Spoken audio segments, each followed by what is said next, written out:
very good morning to you all. How are we doing today? Fantastic.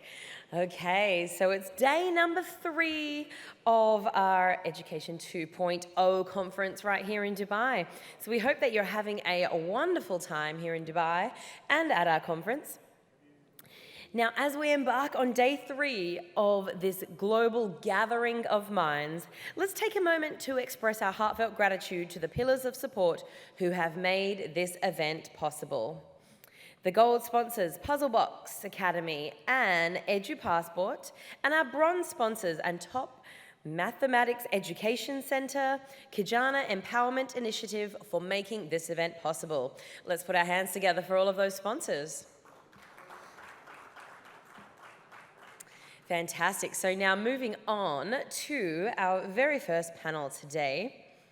Mindful self-leadership is not just a personal asset, but a necessity for success. With this in mind, experts will unleash your potential to shape a sustainable future. Our next panel, the discussion will be on mindful self-leadership strategies for a sustainable future, planning for Prowess, as experts elevate the conversation to new heights. First of all, I'm going to welcome up our moderator, Professor Dr. Koji Naidu, founder, director, consultant, leadership and relationships coach, author, speaker, and professor, Self Leaders Academy. Let's put our hands together. Fantastic. And I'd also like to welcome up our panelists. Abhinav Mucho, director, organizational excellence, Peducation Online. Onyen Kokorovic, founder, Resopt, method inventor and author, International Projects Development, SRL. Mudit Saxena, founder, CXO Hive. Dr. Najate Behra, professional coach, excellence in action, consultant and doctor, developmental biology, C2E Connect to Excellence. Alero Fagbulu, Director of Free Readers. Let's put our hands together for all of our panelists today.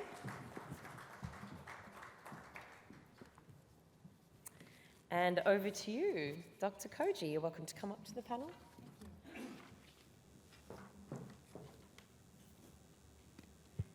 Thank you very much. Good morning, everyone. I hope you're all ready for a great session. We've got exciting leaders here with me, and you are all exciting leaders yourselves. Courageous, because we are here and you're there, but many of you have been here too. So we've got a bit of a small audience, but I'm sure that people will be coming in. And if you can allow me a minute or so to just tell you how we're going to run the session. We're each going to actually have our time here in front of the podium or seated there, whatever's comfortable for each of us.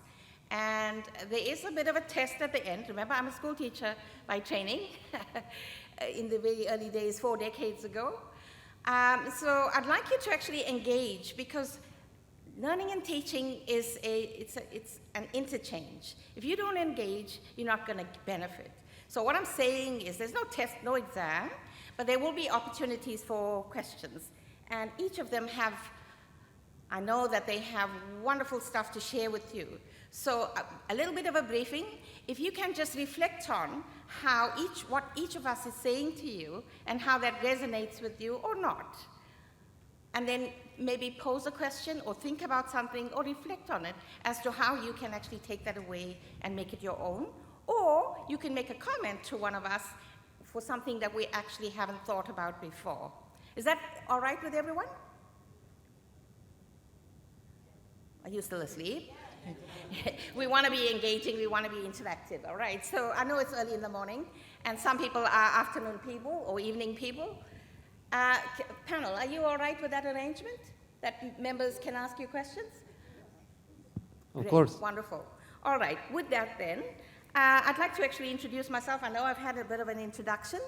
Yes, I am the founder and CEO, director of Self Leaders Academy. But in my other role, I am the president of HERDSA. HERDSA is the Higher Education Research and Development Society of Australasia. It's been 50 years in existence. I'm the first person of color to actually be the president. And for me, that's where I guess my self-leadership has come into play. But it's taken a long time for organizations throughout the world to have that kind of difference. So where does this topic come from? The topic is one that I suggested, and we've got this wonderful panel that's joining me here to provide their perspectives on self-leadership strategies. And we have one expert amongst us, and you can guess who that is, something for you to think about, who will actually reflect on the mindfulness strategies around this. So here's where it comes from. This is Live, Learn, Love, the path to your prowess. And what in essence is here is that every single person, a 2-year-old can be a leader. So it is self-leadership for greatness and showing you the path to your prowess. So much so for introduction. Now, I have a bit of a timekeeper amongst us here because otherwise each of us can go on forever, and they'll keep me to time so that I don't speak for more than 5 minutes, all right? So my focus for my presentation here is to tell you about how the topic came to be, which I've already done, and then I'm going to focus on your values. And we've heard a lot about values over the last 2 days. Values are very important, but they can actually be things you say you do, but we don't see it in your practice. And for leaders, it's very important then to have values that you can stand by.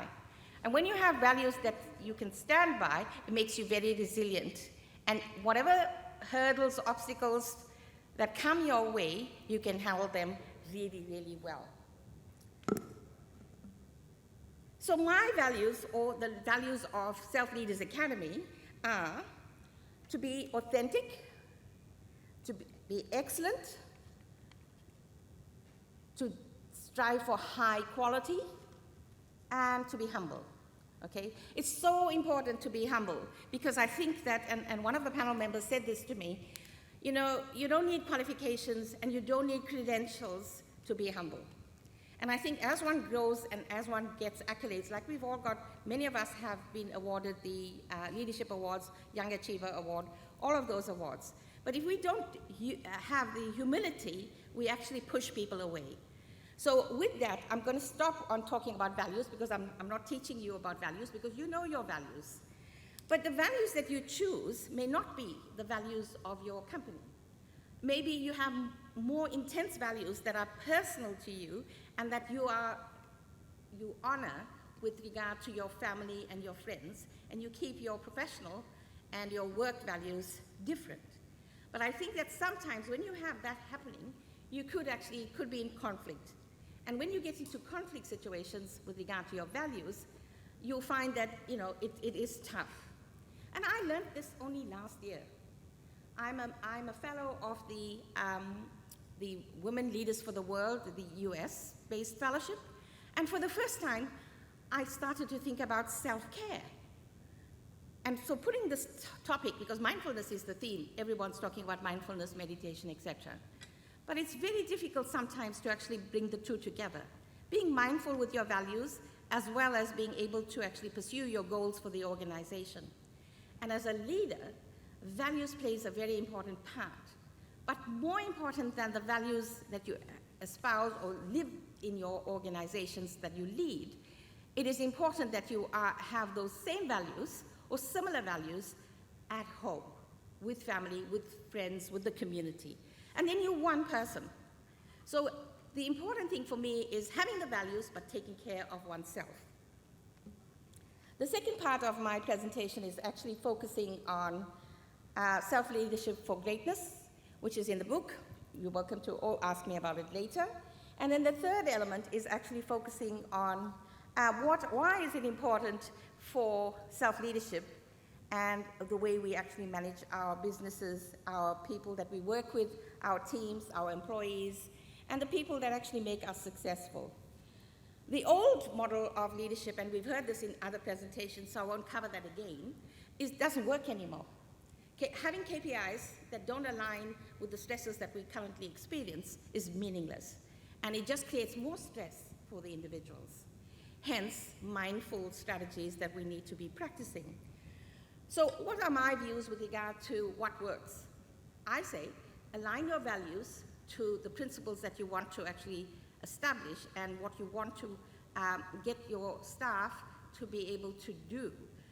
Not just staff as employees, but some of you have partners, a partner that you actually work with in terms of your business. You may have shareholders. And I think that we've heard this and it just becomes another thing that we hear, but we don't actually monitor that in terms of what we do, in our daily tasks. And I think it's important then that we are authentic to our values and we have that integrity to be able to stand up to it when things go bad or when things go well. It is what it is. So we've got the panel here who are going to explain from their points of view what I've just put forward to you. But before I sit down, I'm just going to run through these, and it's a 10-point strategy to nurture mindful leaders who can promote sustainability and lead with wisdom. And that is being self-aware. How do you feel? Are you stressed? Are you challenged? Or are you peaceful and calm? Purpose-driven leadership. Purpose-driven, I've mentioned having that vision. Mindfulness training. It's important. I mean, we all say, oh, we can meditate. You just close your eyes and you can meditate. But you need training. You need to know how to do it well for it to be effective. So 5 minutes of it can be more effective than having 30 minutes session of meditation. Values alignment, I've mentioned. Resilience building, it comes. If you're not resilient, and I am more than sure that all of you are resilient, you wouldn't be sitting here as leaders if you weren't. Empathy and compassion, important. That's more important than those KPIs that are going to generate money and profits. Effective communication. One of our panel members is an expert at communication, and she'll share more. Collaboration and teamwork, important. Again, it can be lip service. And then we heard a presentation yesterday afternoon on ethical values and nurturing ethical leaders. And finally, measuring the impact. And I assure you, by the end of this presentation, the panel presentations, you will be more convinced then to be more mindful with regard to your strategies. I'm promising this up front. You can hold me to account when we finish. Thank you very much. I'd like now to introduce our first panel member, and he is Ognen Korovic. I tried practicing it wrong, but it's all right. He'll say his name correctly in a moment. And he's going to be our first presenter. But I'll just very quickly go through who we have here so that you can actually associate the individual when they come up here, if they don't tell you that again, with who they are and where they're coming from. So we've got quite an international panel here. So we've got Ognen, who's our next speaker. He comes from Italy. We have Abhinav next to him, and Abhinav comes from the UK. We have Alero, who is outside London. And we have Najat, who is from France. And Mujit, saying it incorrectly again, who comes from Dubai. Where do I come from? I am 6th generation Indian, and I'm born in South Africa 6 generations ago. That means 150, 160 years ago. And I'm now living in Melbourne, Australia. Thank you.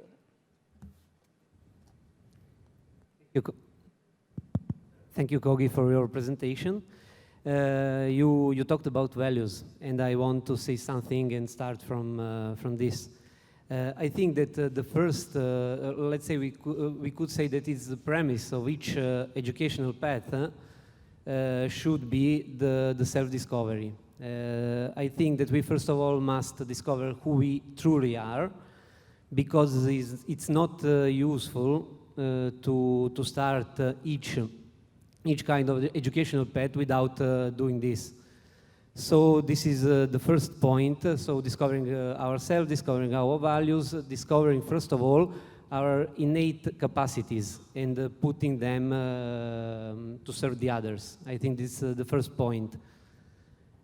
Then, in order to become the real leaders, I think that's very important to reach this, let's call it, full optimistic acceptance of all the events.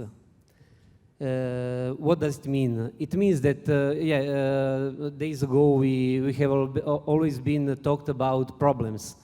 But when you fully accept everything that happened to you, I think that those problems are not seen as such, but rather as opportunities for growth, without which our growth couldn't be possible. So yeah, this is the second point, in my opinion, that is very important. And those 2 points also brings you to the serenity of mind, your peaceful life, and so on. And finally, and I think that's the most difficult probably step to take, is to take action. Each of you can ask me why it is so difficult. First of all, you must go beyond your fears in order to take action. You must accept that you are not invincible, that you are just human. So I think that's this is the most important, the most difficult, but at the same time the most important, because without this we can't go on. We can't progress, we can't become the best version of ourselves. Yeah, that's all that I wanted to tell. I want to leave you just one let's call it self-leadership strategy. And the order should be discover yourself, first of all, yeah, because this is the first point that you should do, because without this you can't become the real leader. Then you should do only things you are perfectly aligned with, because otherwise you can't reach the excellence. You can only reach the mediocrity. And this is not what we are doing here. And finally, as I said before, the most important thing is to understand who we truly are, to understand which are our innate capacities, our innate abilities, and the most important, doing the best we can do for the others, making available for the others our innate abilities. That's all. Thank you. Thank you, Ogden. That's words of wisdom. And I omitted to actually introduce you, and you didn't introduce yourself again. And I'm sure you were introduced when you came in, but the audience has forgotten. Don't worry, it's if okay. it's all right for me to actually, or would you like to say who you are? Just go. Yeah. Go ahead. Yeah, I am an entrepreneur, actually. I am business analyst, coach, and trainer. And I actually try to put dedication on the service of business. Yeah, that's all. Thank you. And you're also the author of Maximize Your Entrepreneurial Serenity. Yeah, I'm actually the author of that book, yeah. Excellent. Thank you very much. Thanks very much, Ogden. Our next panelist is Abhinav Mujru, who is the CEO and founder of AP Education Online, and he's also the managing director at One Art, One World. Thank you, thanks.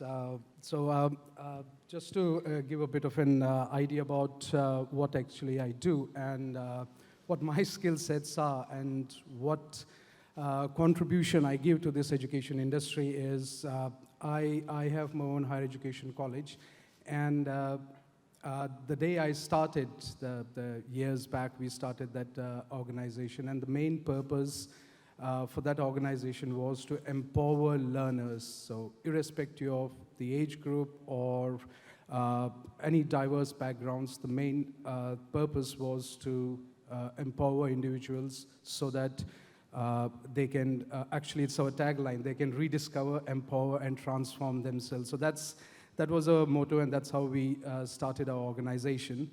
And at the same time, we had another organization as One Art, One World. So we kept this name as One Art, One World because it's the art that we teach and the skills that we provide. We combined it as the whole world is under that one artistic nature, and everyone has that skills. So I'll just come to take one point. As he said, real leaders. I'm sure we all are real leaders in our own fields, and we do have different skill sets. Personally, I believe, how do we channel those leadership skills? So the points that I thought was just to share with you is the fostering a culture of responsibility, awareness, empowerment. That's one of the key things. As a leader ourselves, as well as the skills that we give, and those who learn from us, are they able to provide those skills or take those skills further? So it's a dual responsibility. You learn yourself, and the people whom you train, or the skills, the knowledge that you share, are they able to take it further? So that's the first point, actually, I just wanted to talk about in terms of the sustainability and how sustainable, that's how you move forward and the next generation move forward. The next point which I just wanted to share was the leadership development, which how do we do that? That will enable us or the people whom we are training to take initiatives to lead. Because one of the points, I think morning we were discussing with that, yes, we learn skills, but how many are able to lead? Or how many follow, just follow? That doesn't mean that people who follow don't have skills. It's just that they have not probably utilized it, channeled it in a proper way, so that they can give that knowledge, they can share that knowledge as leaders. So there are lots of definitions. I'm sure we all know all those definitions, leadership traits and other things. But in real life scenario, every situation that we are in is a decision making, is like, we are in that situation, what kind of skills do we use, and do we actually use our full potential? So that's the second point which I just wanted. And third, as leaders, and what kind of an industry engagement we focus on. So that's one key aspect of this. Yes, we develop those skills. Say, for example, within our institute, we give training, we coach learners, but after completing their course or the qualification, the next stage, are they able to give those transferable skills? Are they able to actually implement in the real work life? Or while they are studying, what kind of an industry engagement are we providing them? So I would like to give just one example. We have developed a youth excellence group, and a lot of children, like age group from 12 to 16 years old, they form that group. Now, they are doing different subjects. Some are music tech, some are business, some are different qualifications they are enrolled for. However, every year what we do is we organize an event. Like this year we organized a UK talent show. So these young children, they are involved, they have been trained in such a way that they are involved in taking different roles. Say, someone who is doing a music tech, they are not just focusing on music, they are focusing on how will I lead a team. So that's the kind of skill that while you are studying, we give them. And at the same time, those who are doing maybe business, they are focusing on coordinating. So they do a live event, which is on a commercial level, and that pressure is on them, and they are kids. So that's the kind of like the education while they are studying, or the transferable skills. As a leader, we should give them so that they sustain in the real work life. Because you come out of your institute, you do your studies, then what? Are you able to sustain? So that's the key aspect of any skills as a leader we should provide, and what we have provided, how they are able to take it forward, innovate on that, and sustain in this environment, and actually be an asset to the society, be the asset to the economy. So these are a few things which I just wanted to share, and I'm sure, as I said, any questions or anything, I would still like to learn, and share the knowledge again. So thank you very much. Thank you. Thanks. Thank you, Abhinav. Your last point about us learning. I think we are lifelong learners. We all are. And the moment one stops learning, you're dead. That's my opinion. All right, it gives me great pleasure now to actually introduce our next panelist, who is Alero.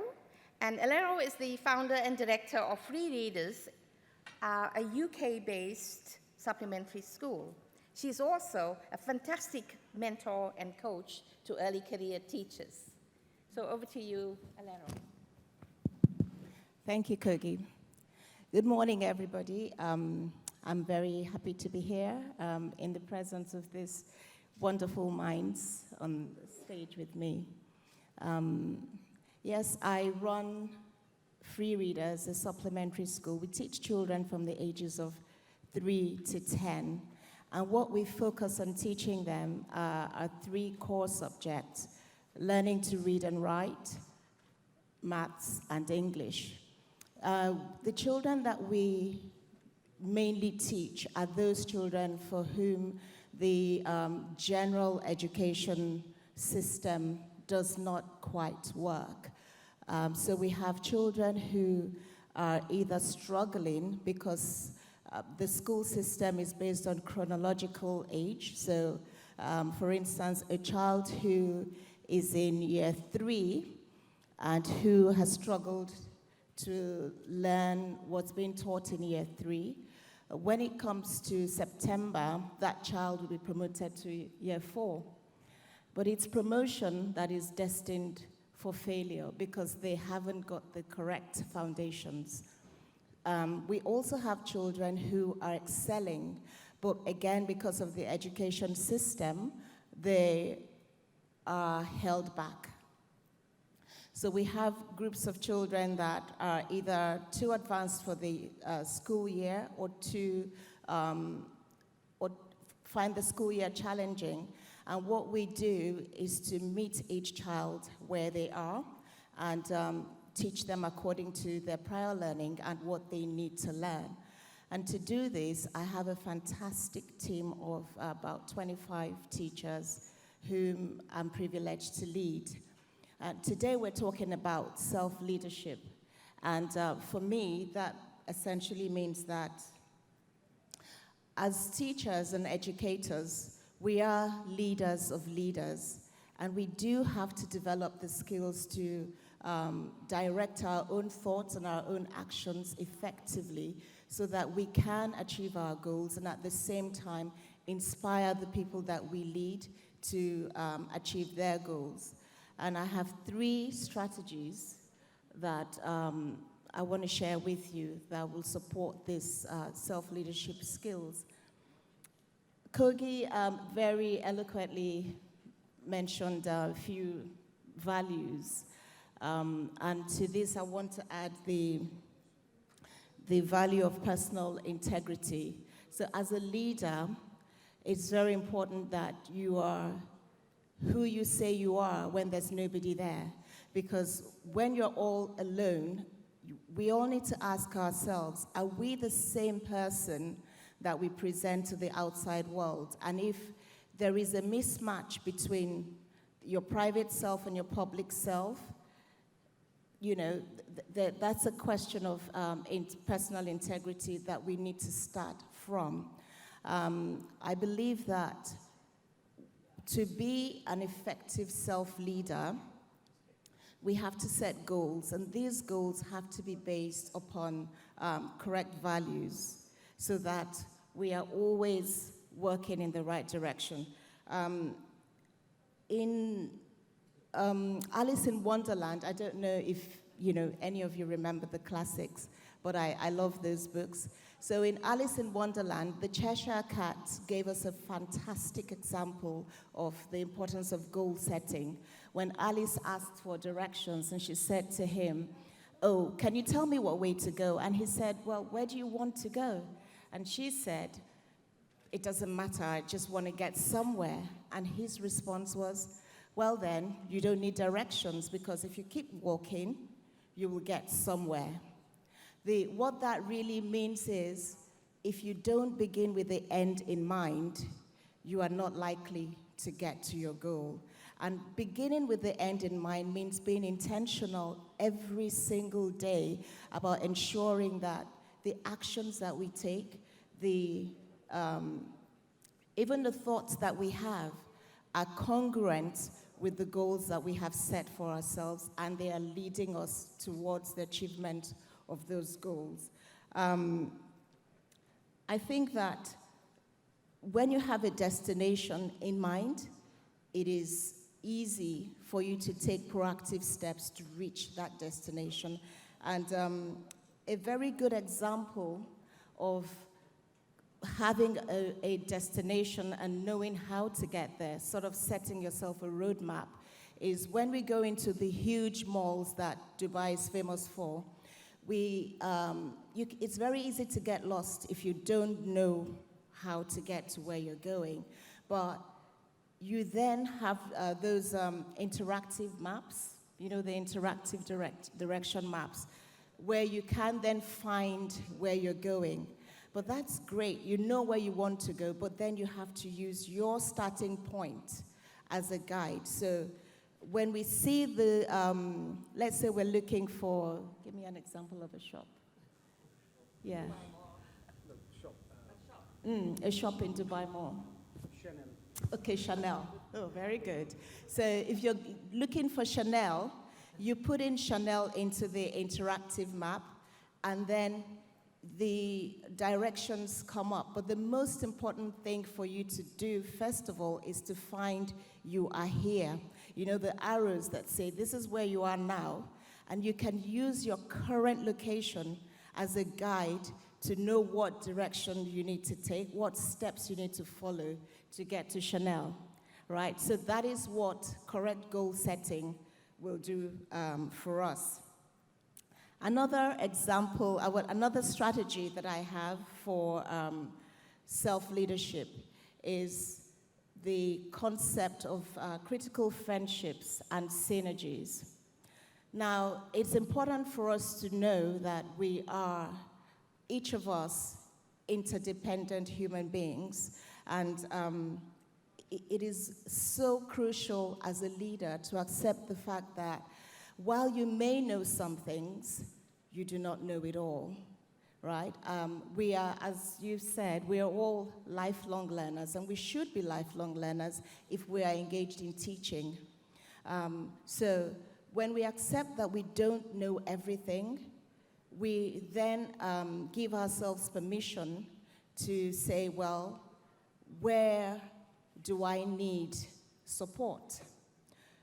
And the way, the concept of critical friendships is, the way it works is that you find a trusted person, a professional that believes in you, that is kind to you, but is also going to be objective and very honest with you. Somebody that can ask you hard questions, somebody that can actually give you honest feedback, regardless of how difficult it is, so that when you think, oh my goodness, I'm a superstar, I've got this, I know everything, the person says to you, actually, that isn't working. So we need that sort of reflective energy. We need to have those critical friendships so that we know where the gaps are in our learning, we know where the gaps are in our skill sets, and we know where the gaps are in our abilities, so that we can then find other people that can compensate for those skills that we lack, because nobody can do it all on their own. Okay, and I think I'm running out of time. Am I? Yes. So I'll leave it there, and thank you.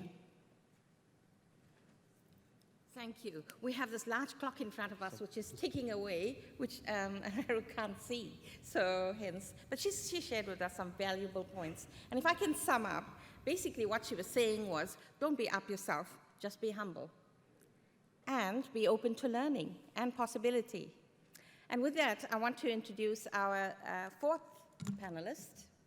And she is Dr. Najata Benra, who's the founder of C2E Connect to Excellence. And she's also a certified professional coach, Excellence in Action PIMO, a consultant and she is a doctorate in developmental biology. So 5 minutes. Thank you so much. Good morning, everyone. I'm so glad to be here around these wonderful minds. Leadership is a topic that has always amazed me. I never think that one day someone will recognize my work as a leadership award, but I think something happened in my life like 3 years ago, where till 2 years ago I was a research scientist. I spent most of my life in a lab working with microscopes, trying to understand how cells function, how do we develop from very early stages. But I think at some point in my life, I just realized, this is taking too long. This is a bit frustrating. I feel like I need to bring more. And this happens with my students, but that's not really where I can really continue the work. So I really started a journey to understand my own self, to understand where my frustration comes from, what are my strengths, and which steps should I take after. And I think that because I've always been really interested in leadership, at some point I understood, okay, Najat, you need to understand where is your strength and where you will be able to put that strength in the most efficient way. And we all know here that being a leader is having a vision. And having a vision means believing in your vision. And I'm convinced that everyone is able to become a leader, but what can refrain us from that is just we don't believe in ourselves. We are not surrounded by people who would believe in ourselves or in our ideas because of our narrative story, because of our experiences, bad experiences, because of this not very nice story of ourselves that we've been writing all our lives. And what happened to me like 2 years ago is that I really digged into myself, in what did build myself. Not only my personality, but the way I do the things and what I am looking for all the time, in a really, really unconscious way. And this is this PIMO strategy, so for personal and iterative modus operandi, which is a French method from Joël Guillon, who's a French researcher, that allows us to understand what drives us all the time in a largely unconscious way, which is really, really related to what happened during our childhood. Whatever happened during our childhood is going to build who we are as an adult. We are just the product of mostly what happened during the first 16 years of our lives. And this is where we need to dig and where we need to go back to understand our values, because our system values also comes from our childhood. And we cannot choose our values. They just pop up during our childhood, and it just makes sense when you understand them, when you go back to your story, to your experiences, to where you really enjoyed and what frustrated you. So self-knowledge starts from the inside, but for which purpose? To give back to the outside. So what I want to, it really resonated with me, all what you shared, the authenticity, excellence, going back to understand how children are being driven as well, because we are just big children. We are just expressing it in a different way now because we are more mature, more conscious, and we know that we need to interact with people. But by understanding yourself and how you do, how your actions impact yourself and the others, you will really develop a relation intelligence, because you will understand that I am unique in the way I'm doing the things, and the person who is in front of me is unique in the way she is doing her thing. And she has a purpose each time, and she has a process which is unconscious to fulfill this her mission. So as leaders, it's important, of course, to understand ourselves, because it's by understanding ourselves who we are, how we do, and why we do it, that we'll be able to build this self-confidence. I know what I have to bring. I know how I can bring it to the others, and I know that it will not impact everyone. So I will know how to choose my partners, my collaborators, and reduce frustrations, frictions, because this is all a matter of interaction between all of us. So strategies that I could share with you is really take the time to reflect on your childhood. Take the time to understand what built up who you are today, your environment, your culture, your faith, your parents, your school, your friends, whoever, and what do you really want to bring today? So, and the second point is really, and I think some other panelists, friends, colleagues now share today, is surround yourself with people who will believe in you, who will federate around your vision, because they are the ones who are going to empower you to be able to empower others. Thank you. Thank you, Najata. And she's just demonstrated her skills and her academic prowess there with regard to being a developmental biologist. She said, we are all big children. So here's your challenge for today. Just be a big child and have some fun and be curious and see how much you can actually act like a 2-year-old for a change. I think sometimes we actually forget that we want to put on this exterior. And what Najat has just explained, that she's given us permission to be big children today. So just be and act funny or do something that a 2-year-old would do. Have a tantrum if you want. And with that, I'm going to hand over now who's going to calm us down, Mujid. Mujid is the person who's going to calm us all down, but we're going to still have fun at the end of this, Mujid. He's the Global CXO and Mindfulness Coach. He's also the ICF, PCC, John Mattone, and has been the coach to Steve Jobs. He's a certified executive coach, and he's going to talk about mindfulness. Thank you. Just to introduce myself, Mudit Saxena, while I'm a global CXO leadership coach, I've had the privilege of working with leaders from across the world. I've also been a CXO myself. I worked in 5 countries over the last 30 years. And I just think that from an average boy, from a very middle-class family, I've been very lucky and honored to reach where I am, and I spent the last 30 years doing that. And I'd like to spend the next 30 years, shaping and giving back to society so that by the time, we all leave this world, we've probably been net givers rather than net takers. And so I'm going to talk to you about mindful leadership and sustainability, but there are 3 real essential parts in this topic. The first thing is mindfulness. The second thing is about leadership, and the third thing is about sustainability. So while mindfulness has its origins in spirituality in probably 600 BC in Buddhism, I think we need to thank the modern founder of mindfulness, who's John Kabat-Zinn, who was an MIT professor. And he defined mindfulness as the awareness that arises when you pay attention on purpose in the present unconditionally. So the key things here are awareness, on purpose, and unconditionally. Because if we tend to get involved in past judgment, then it's extremely difficult to take decisions which are in the best interest of all. Now, leadership begins with the self. But the way to create impact is to carry people around. So there's an outer game to leadership too. And sustainability is what all of us in the room need to be extremely concerned about in a world that's been ravaged by greed. Because this is what we're going to give our children. And we don't want them to say that we left behind a world, that was really not the best place to be. So there's still time, and we can all do a lot.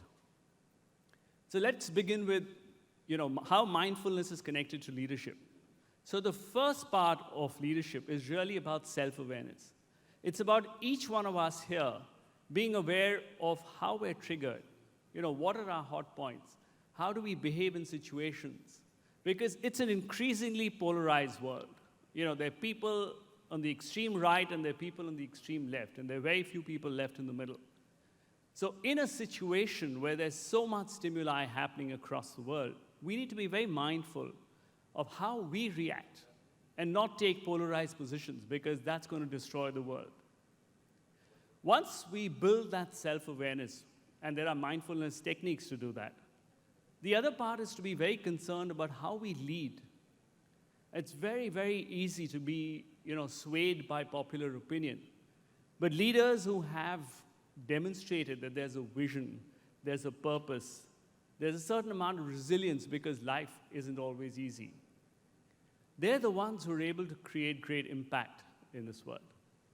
So once you've managed yourself, at the end of it, we're not, individuals living on islands. We need to carry the world with us. And leaders have great impact. So we work, in smaller teams. While we're leading in teams, we need to be extremely careful in a diverse world where we include people. There's so much diversity. We need to make sure that everybody's voice is there in the room so that everybody gets a chance to express themselves, because that's when you'll take the best decisions. And then you come down, small teams make up organizations. And therefore, organizational leadership, which really now depends on how we lead the organizations that we lead and the world itself. And therefore, once we complete this, this has great impact on sustainability. Because if you look at all predictions, if we continue the way we're going to continue, we're going to be, leaving a terrible world behind us. So if we're mindful and not swayed by extreme opinion, we take decisions in the interest of all, then we're going to be able to leave a world that's a much better place that we inherited. And that's what we owe to our children. So thank you, ladies and gentlemen. Well, that brings us to the end, and I've got a big red sign saying time's up. But I just want to sum up very quickly, and I'm going to allow the panel to say in 30 seconds, or even 15 seconds, or 3 words, whatever you choose, the one strategy you'd like to actually leave the audience with regard to mindful self-leadership. We'll start with you, Mujid. Thank you. So the 3 words that I really have, the 3 words that I have are, first, learn to take a pause so that you can respond rather than react, and then take decisions within the interest of everybody in the world. Thank you. Thank you. Najat. Can you hear me? Yeah. I will connect with what Mujid just shared by reflecting, trying to put words on what are your values and your counter values, because you will try to feel, to nurture your values, but you will overreact when facing your counter values. Thank you. Valeria? Yes, thank you, Kogi. I would say that be mindful about how you communicate with yourself and with others. Do it with humility, do it with empathy, and remember that people will remember how you make them feel, not so much what you said. Thank you. Hello, yeah, thank you. I just wanted to I'll stick to 3 words as a leader, what we should learn and what we should give, or what we should, 3 words is rediscover, empower, transform, any aspect, any sector, any quality. That's what I would like to say. Thank you, you. Abhinav. Yeah, I'll just shortly underline something I said before. Discover yourself, then live in alignment with, do only things you're in alignment with, and putting your innate capacities to serve the others. Thank you. And I'll end with, be humble and true to who you are always. Join me in thanking the panel. Thank you very much, everyone. Have a great day. Well, thank you very much for that informative session to start our morning off today and our final day. Panelists, if you'd like to step forward and have a photo.